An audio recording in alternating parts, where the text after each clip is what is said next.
টেলিসামাদ নিজের অভিনয় শৈলী দিয়ে দর্শকদের বিনোদন ও হাসিতে মাতিয়ে রাখাই ছিল যার কাজ।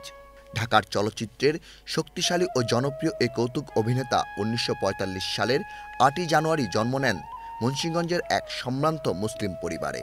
বড় ভাই চারুশিল্পী আব্দুল হাইয়ের পথ অনুসরণ করে সাংস্কৃতিক পরিমণ্ডলেই বেড়ে ওঠেন তিনি। পড়াশোনাও করেন ঢাকা বিশ্ববিদ্যালয়ের চারুকলায়। ১৯৭৩ সালে নজরুল ইসলামের কারবো চলচ্চিত্রের মাধ্যমে প্রথম বড় পর্দায় দর্শকের সামনে হাজির হন তিনি। পরবর্তীতে আমজাদ হোসেনের নয়নমণি তাকে দর্শক পরিচিতি এনে দেয়।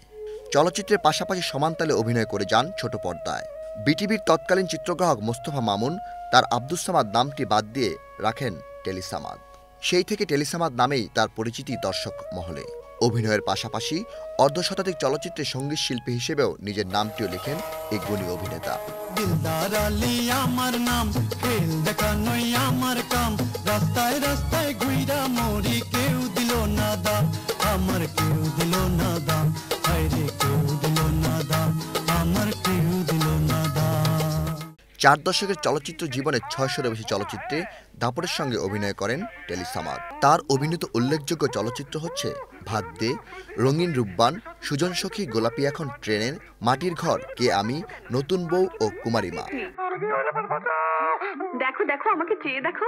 ২০১৫ সালে মুক্তি পায় টেলিসামাদ অভিনীত সর্বশেষ চলচ্চিত্র 0 ডিগ্রি।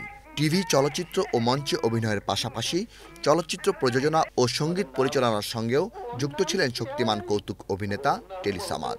গুলবানুরে গুর্দা দিলাম, ফুলজা দিলাম পরি রে, ফুলজানে রে পরান দিলাম, ব্যবসা দিলাম বুড়ি রে।